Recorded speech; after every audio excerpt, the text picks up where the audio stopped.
एक समय की बात है, एक हरे भरे शांत गांव के पास एक बड़ा और सुंदर ड्रैगन रहता था। उसका नाम था एम्बर। उसकी चमकदार सुनहरी हरी त्वचा सूरज की रोशनी में दमकती थी और उसकी आंखों में एक गहरा भरी मिठास थी।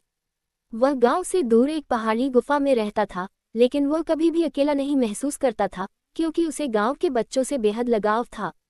एम्बर न केवल विशाल और शक्तिशाली था, बल्कि उतना ही दयालु और कोमल भी। वह अक्सर गांव के बच्चों को दूर से खेलते हुए देखता और उनके साथ खेलना चाहता। एक दिन कुछ बच्चे जंगल की ओर खेलने गए। पेड़ों और झाड़ियों के बीच चलते हुए अचानक उन्होंने एम्बर को देखा। उसकी विशालता से वे घबरा गए और कुछ कदम पीछे हट गए। लेकिन एम्बर ने सिर्फ मुस्कुराकर उनकी ओर देखा। उसके शांत और स्नेह भरे हाव भाव ने बच्चों का डर कम कर दिया। वह धीरे से आगे बढ़ा और बिना कोई डर फैलाए सौम्यता से कहा, नमस्ते बच्चों।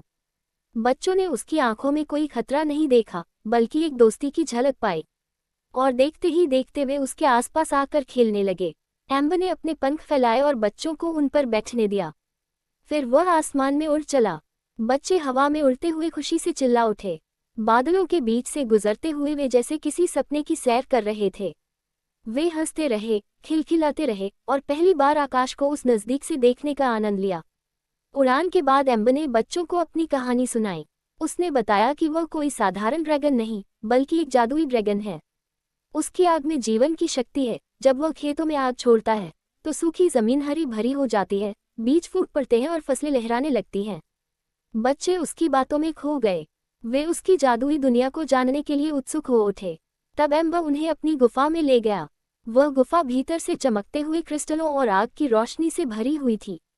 एम्बर ने वहां दिखाया कि कैसे वह अपनी आग को नियंत्रित करता है, न सिर्फ जलाने के लिए बल्कि जीवन देने के लिए। बच्चों ने देखा कि ये